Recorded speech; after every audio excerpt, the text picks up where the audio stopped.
옥스퍼드 자연사 박물관에 오신 것을 환영합니다. 오늘 밤 이곳에서 역사적인 토론이 펼쳐질 예정입니다. 주제는 과학이 신을 매장했는가? 이며 토론자는 옥스퍼드 대학교의 존 레녹스 교수와 리처드 도킨스 교수입니다. 두 사람은 이전에도 미국 버밍엄에서 토론한 적이 있으며 그때도 뛰어난 논리와 수사력을 보여주었죠.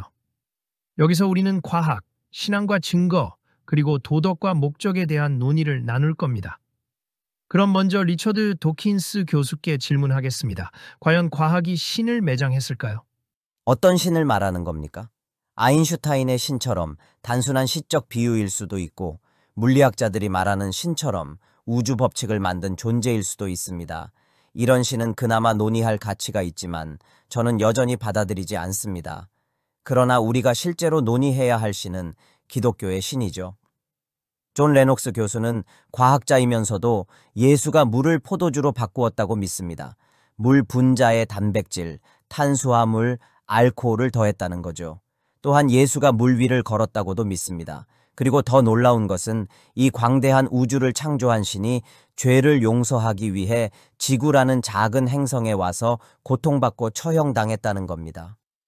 저는 이것이 과학적이지 않을 뿐만 아니라 우주의 장엄함을 무시하는 사소하고 편협한 이야기라고 생각합니다. 리처드, 내 신념을 이렇게 명확히 정리해줘서 고맙습니다. 하지만 당신은 신이 없다고 믿으면서도 이 우주에 어떤 합리성이 있다고 인정하는군요. 저는 우주의 합리성이 창조주 때문이라고 생각합니다. 반면 당신은 이 모든 것이 단순한 우연이라고 믿습니까? 신이 인간이 되어 십자가에서 죽었다는 것이 사소하다고 하셨지만 저는 그 반대라고 생각합니다. 그것이야말로 인류가 가진 가장 근본적인 문제, 즉 신과의 단절을 해결하는 방식이기 때문입니다. 우리는 모두 과학을 신뢰합니다. 저는 우주가 합리적인 이유가 창조주 때문이라고 생각합니다. 그렇다면 리처드, 당신은 우주의 합리성을 어떻게 설명하시겠습니까? 존, 당신은 내가 우주가 단순한 우연이라고 믿는다고 하셨는데 사실 그렇지 않습니다. 한때 생명체는 너무 정교해서 반드시 설계된 것처럼 보였습니다. 그러나 다윈이 등장해 자연 선택이라는 과정을 밝혔죠. 생명체는 설계되지 않았지만 마치 설계된 것처럼 보이는 것입니다. 우주의 법칙과 물리적 상수에 대해서는 아직 그 과정을 완전히 이해하지 못했지만 창조주를 가정하는 것이 답이 되진 않습니다. 왜냐하면 창조주라는 존재야말로 설명이 필요한 존재이기 때문이죠.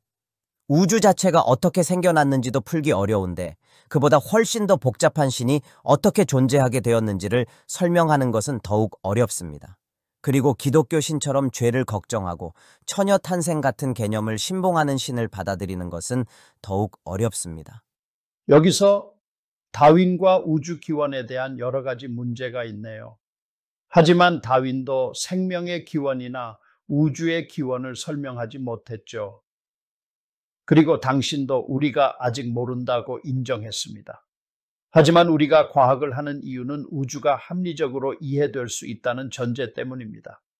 그런데 무신론은 우리의 사고 과정이 결국 무작위적이고 방향 없는 과정의 결과물이라고 말합니다. 그렇다면 우리가 진실을 알 수 있다고 믿을 수 있을까요? 스티븐 핑커는 진화는 진실과 무관하며 오직 생존에 관련된다고 했죠.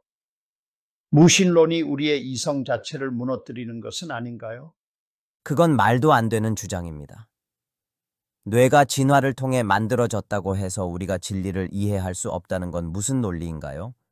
자연 선택은 생존에 유리한 두뇌를 발전시킵니다.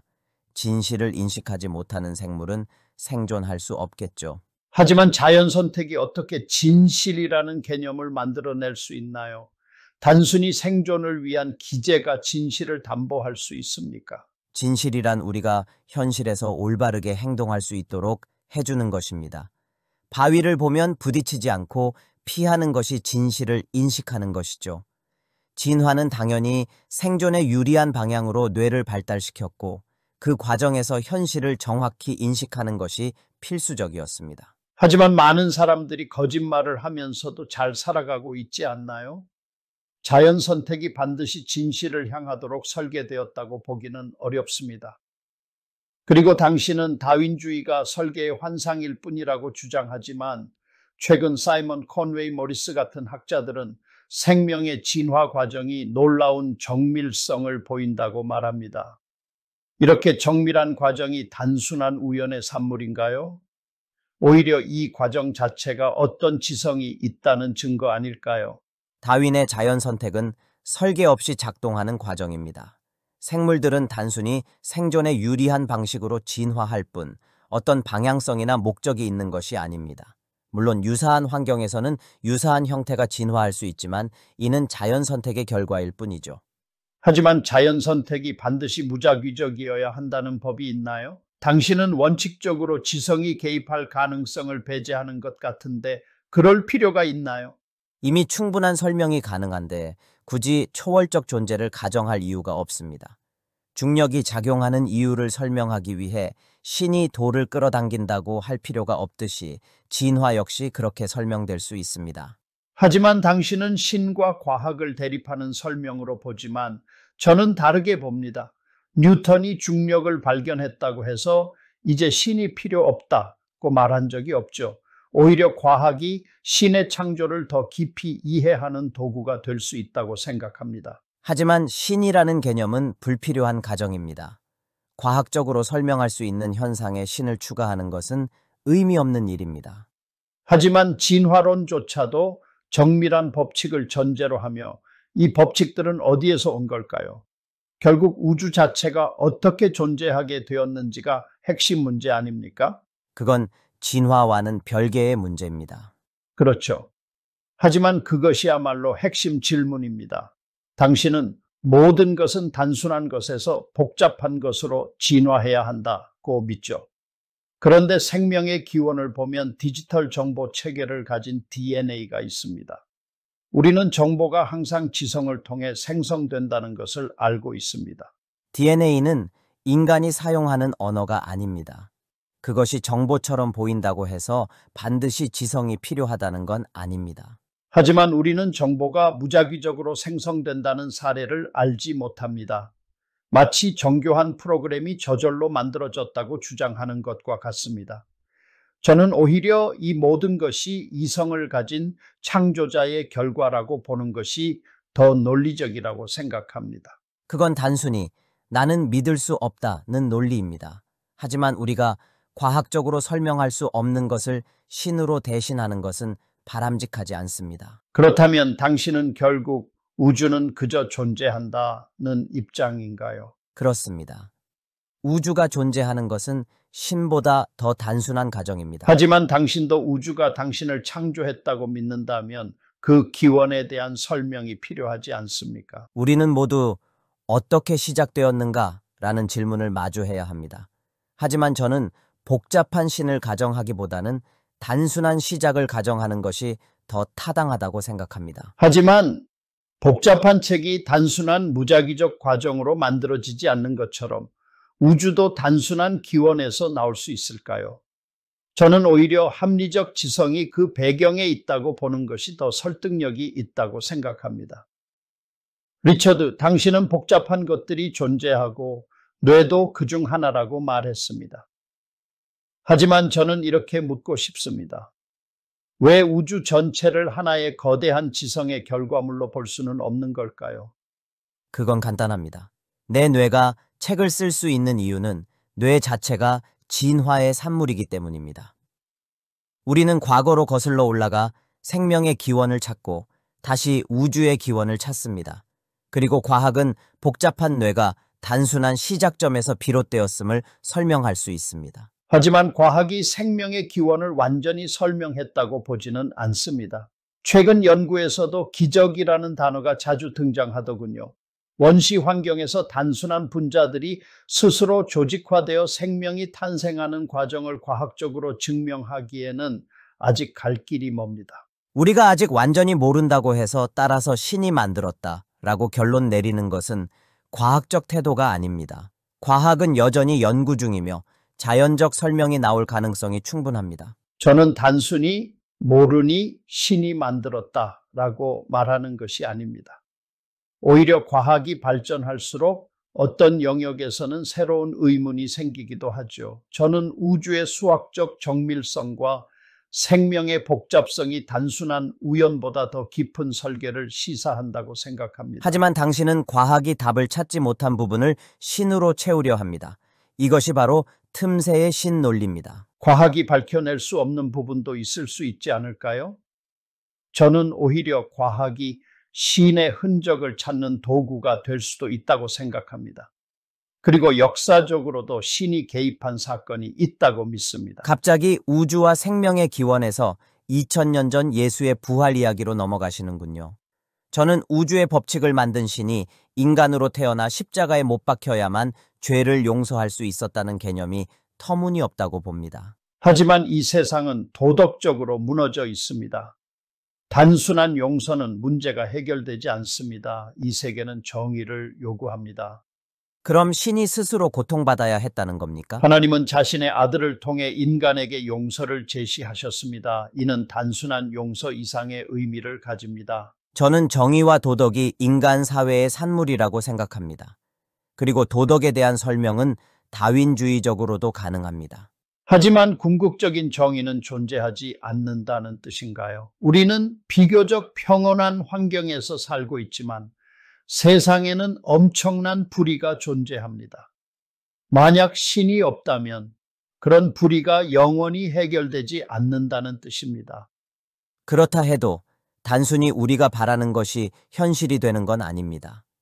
신이 있으면 좋겠다는 감정이 신의 존재를 증명하는 것은 아니죠. 하지만 저는 단순히 신이 있길 바라는 것이 아니라 그에 대한 증거가 있다고 믿습니다. 그렇다 해도 저는 기독교적 신이 우주의 창조자일 가능성은 매우 낮다고 생각합니다. 만약 우주를 창조한 어떤 존재가 있다 해도 그 존재가 인간의 죄와 도덕적 행동에 신경 쓴다는 개념은 너무 협소하고 사소하게 느껴집니다. 그렇다면 당신은 도덕이 중요하지 않다고 보십니까? 아닙니다. 물론 도덕은 중요합니다. 하지만 그것이 신의 존재를 전제로 해야 한다고는 생각하지 않습니다. 하지만 결국 도덕과 정의의 궁극적인 기준이 없다면 우리는 무작위적인 가치 체계 속에서 살아가는 것이 아닐까요? 저는 인간이고 인간 사회에서 도덕이 중요하다고 생각합니다. 하지만 우주는 거대한 규모를 가지고 있으며 그런 우주를 창조한 신이 인간의 도덕 문제에 신경 쓴다는 개념은 과학적 세계관과 맞지 않습니다. 그것은 중세적인 사고방식입니다. 하지만 크기가 중요합니까? 우주는 거대하고 인간은 작다고 해서 인간이 중요하지 않다는 결론이 나올까요? 로그 스케일로 보면 인간은 원자와 우주 사이의 중간 지점에 있습니다. 신이 로그 단위로 생각한다면 당신의 주장은 의미가 없을 수도 있습니다. 지금 우리는 논리적인 논쟁에서 감정적인 논쟁으로 넘어가고 있군요. 저는 만약 신을 경배해야 한다면 칼 세이건이 상상했을 법한 거대한 우주의 신이라면 가능할 것 같습니다. 하지만 중세적 종교가 집착하는 죄와 의로움의 개념은 너무나 사소하게 느껴집니다. 흥미로운 점은 최근 당신이 런던 버스 광고에서 아마도 신은 없을 겁니다. 그러니 걱정하지 말고 인생을 즐기세요 라는 문구를 후원하셨다는 겁니다. 그런데 왜 걱정하지 말라는 표현을 사용했습니까? 신의 개념이 당신에게 걱정을 불러일으킵니까? 사실 저는 다른 문구를 원했습니다. 거의 확실히 신은 없다라고 하고 싶었고 걱정하지 말라 대신 인생을 온전히 살아라 라고 표현하고 싶었습니다. 하지만 이미 기부금이 모였고 변경할 수 없었습니다. 흥미롭군요. 제 입장에서 보면 신과의 관계야말로 걱정을 덜어주고 삶을 풍요롭게 해줍니다. 신이 존재하고 그분이 자신을 우리에게 계시하셨다면 과학을 포함한 삶 전체를 즐길 수 있는 기초가 마련된다고 생각합니다. 저는 그 논리가 설득력이 없다고 봅니다. 저는 우리가 성숙해지면서 상상의 친구나 보호자를 필요로 하던 어린 시절의 사고방식을 버려야 한다고 생각합니다. 우주는 냉혹하고 우리는 결국 죽습니다. 하지만 성숙한 태도는 이런 현실을 직시하고 존엄하게 살아가는 것입니다. 하지만 당신의 가정은 신이 없다는 전제 위에 서 있습니다. 오히려 무신론이 신의 존재를 회피하는 심리적 방어 기제일 수도 있지 않을까요? 결국 중요한 것은 증거입니다. 저는 과학이 신의 존재를 드러내는 하나의 수단이라고 봅니다. 하지만 우리가 신의 존재를 믿는 것이 위안이 된다고 해서 그것이 사실이라는 증거는 아닙니다. 저도 그 점에는 동의합니다. 그렇다면 우리는 신이 실제로 존재하는지에 대한 증거를 살펴봐야겠죠. 역사적인 증거도 그중 하나입니다. 당신은 예수의 존재조차 불확실하다고 언급한 적이 있지만 대부분의 고대 역사학자들은 예수가 실존했다고 인정합니다. 네, 예수의 실존에 대해서는 철회하겠습니다. 하지만 예수가 동정녀에게서 태어났고 물 위를 걸었으며 물을 포도주로 바꿨다는 이야기는 과학적으로 터무니없습니다. 더 나아가 예수는 자신이 우주의 창조자인 로고스라고 주장했습니다. 그렇다면 물을 포도주로 바꾸는 일은 오히려 사소한 문제 아닐까요?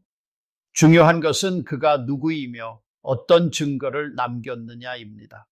과학은 기적이 일어나지 않는다고 말할 수 없습니다. 단지 기적이 매우 희박한 사건이라는 것만 말할 수 있죠. 하지만 과학은 항상 일관된 법칙을 기반으로 합니다. 만약 언제든 신이 개입해서 기적을 일으킬 수 있다면 과학 자체가 무너질 것입니다. 그렇지 않습니다. 기적이란 자연의 법칙이 존재하는 가운데 예외적으로 발생하는 사건입니다. 오히려 법칙이 있어야 기적을 인식할 수 있습니다. 예를 들어 요셉이 마리아가 임신했다는 사실을 들었을 때 즉시 의심한 이유는 그는 아이가 어떻게 생기는지 알고 있었기 때문입니다. 하지만 역사적 증거가 부족합니다. 저는 오히려 예수의 부활에 대한 증거가 강력하다고 봅니다. 고대 역사가들조차 빈 무덤과 초기 기독교 공동체의 급격한 확산을 설명하기 어렵다고 인정합니다. 오히려 우리는 이러한 증거들을 고려해야 합니다. 저는 다른 역사학자들과 이야기해봐야겠군요. 하지만 다시 강조하자면 과학이란 어느 순간 갑자기 기적이 일어날 수도 있다는 식의 사고방식과 양립할 수 없습니다. 하지만 과학이 기적을 부정한다고 가정하는 것이야말로 과학적 태도가 아닙니다. 핵심 질문은 이것입니다. 정말로 기적이 있었는가? 예수의 부활이 역사적 사실인가? 저는 그것이 사실이며 그에 대한 강력한 증거가 있다고 믿습니다. 자, 이제 마지막 주제로 넘어가겠습니다. 인간의 삶과 의미, 목적, 도덕에 대한 논의입니다. 조금 전에 도덕에 대해 잠시 언급하셨지만 본격적으로 다루지는 않았죠. 이제 이 주제를 중심으로 이야기 나누고 이후에는 청중 질문을 받도록 하겠습니다. 과학자들은 의미를 찾는 것을 좋아합니다. 우리는 사실을 해석하고 다음에 무슨 일이 일어날지 예측하며 현실을 이해하려고 합니다. 예를 들어 절벽에서 뛰어내리면 죽는다는 것을 알기에 그렇게 하지 않습니다. 이런 방식으로 인간의 두뇌는 의미를 찾고 과학자들도 더 정교한 방식으로 의미를 탐구합니다. 그렇다면 당신에게 삶의 궁극적인 의미란 무엇입니까? 그것은 의미를 어떻게 정의하느냐에 따라 다릅니다. 각자는 자신의 삶에서 목적을 찾을 수 있습니다. 생물학적 관점에서 보면 삶의 궁극적인 의미는 유전자의 전파일 수도 있죠.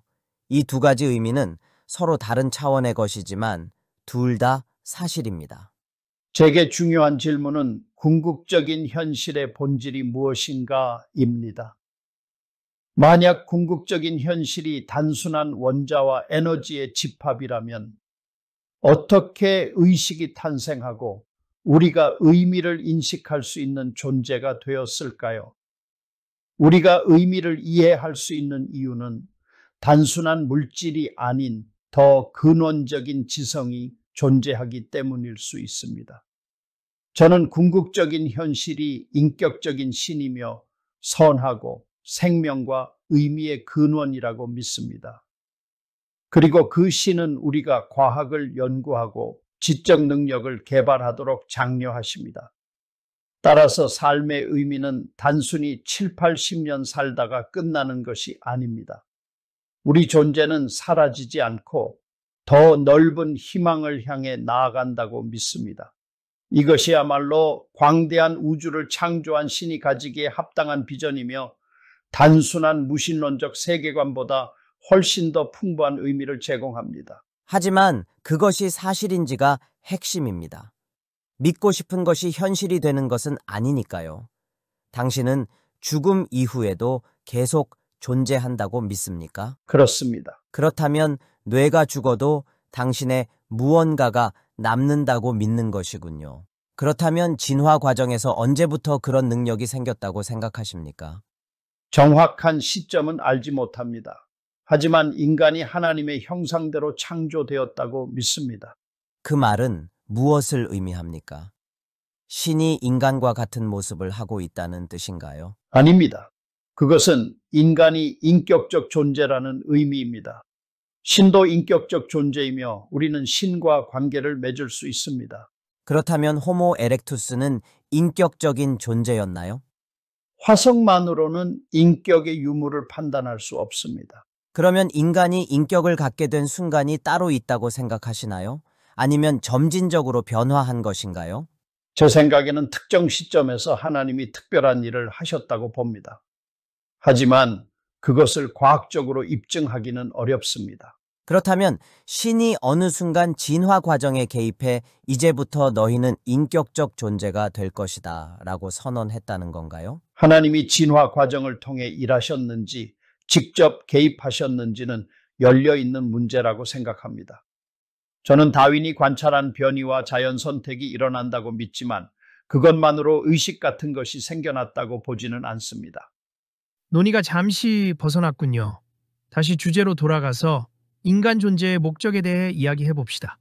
그래도 저는 레녹스 교수가 진화를 믿는지 끝까지 듣고 싶습니다.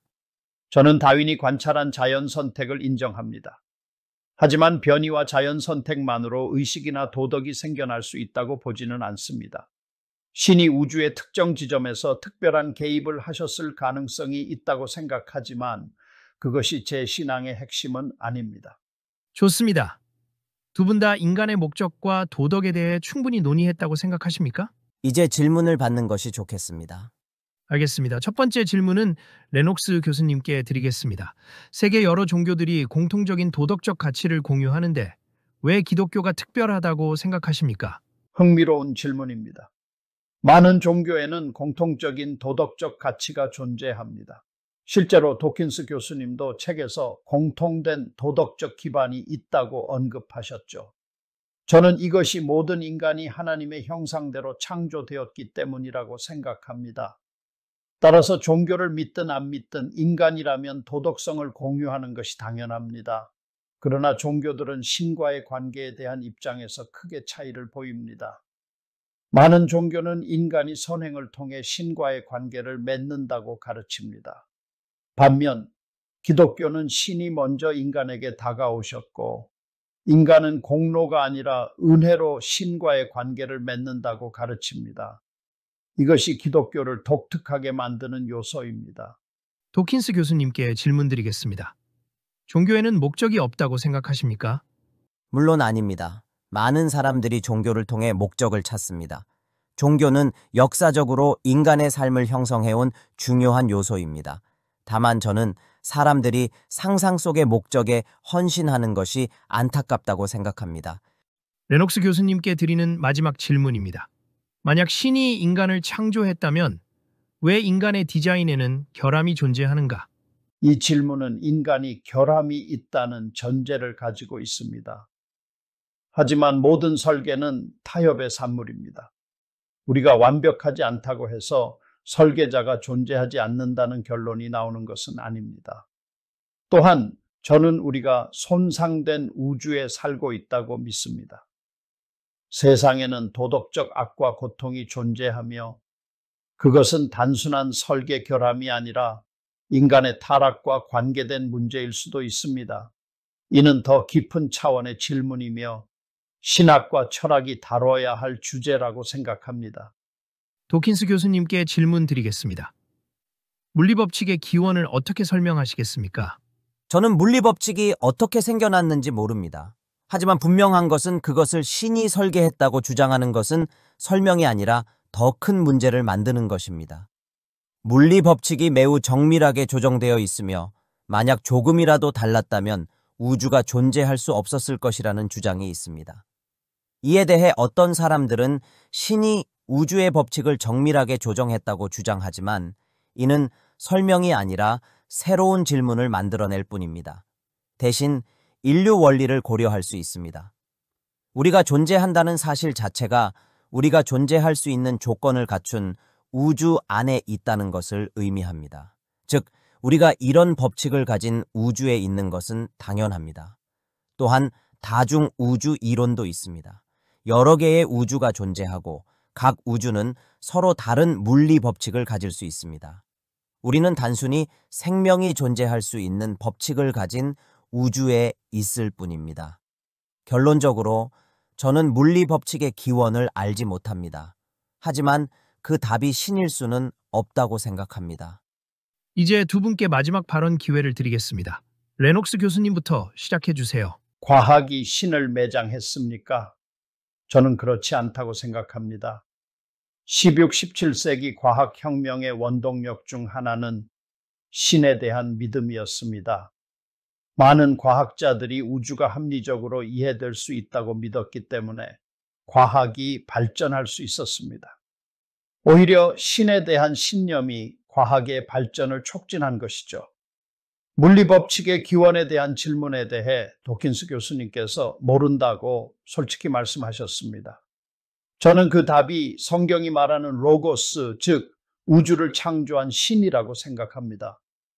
과학은 신이 우주를 설계한 방식과 원리를 탐구하는 과정입니다.